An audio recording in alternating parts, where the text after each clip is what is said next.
The next question we're going to cover is tell me about a conflict or disagreement you had with a manager or coworker. Now, what they're looking for when they ask this type of question is that you can resolve conflict or disagreements in a respectful way, potentially through compromise. They want to see that you don't place blame or have a victim mindset. You have a positive attitude. I would prepare answers to both scenarios, a manager and a coworker, and I would probably prepare multiple examples for both scenarios.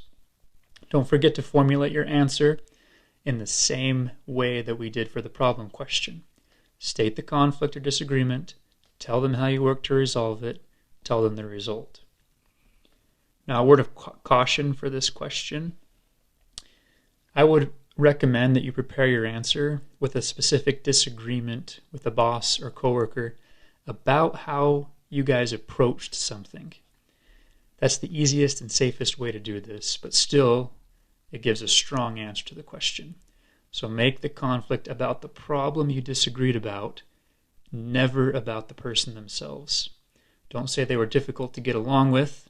It makes it sound like you might be difficult to get along with. Here's our method for organizing our answer. We're going to state the conflict or disagreement. So you might say, my boss gave me some task to complete, and it was done a specific way. Maybe there was a training that had taken place, and you had an idea for how to make it better. And you guys maybe disagreed with the best method. So when you explain how you work to resolve it, maybe you decided to gather data, right? Take the emotion out of it. Maybe you work with other team members to test out different methods.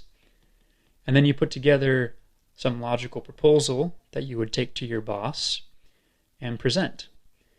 And after you did that, she happily accepted it because I had done my homework, I presented the data, and it resulted in some percent reduction in time or whatever the case may be.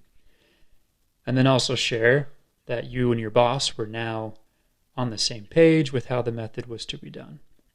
You can do the same thing with your coworker. You were given some process, you guys disagreed about how it was to be done or approached.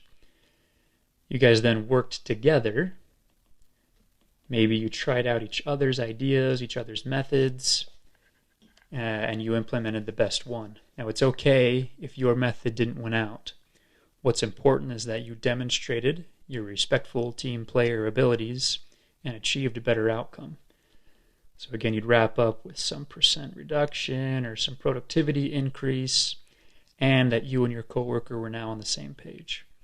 Both of these are examples of disagreeing about a thing and never about the person themselves. To summarize the conflict question, you're going to want to prepare multiple examples again, in case there are different variations for this.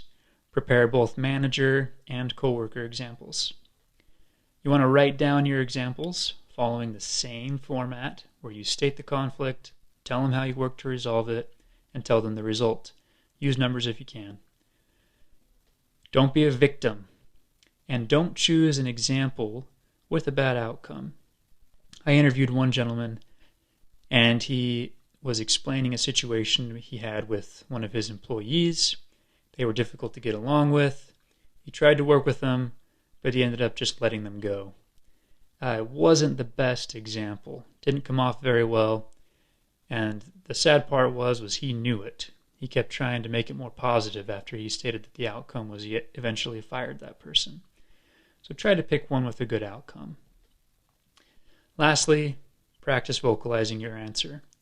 You will definitely trip up on this question if you haven't practiced it, or you'll just give a bad example. So write it down and practice it.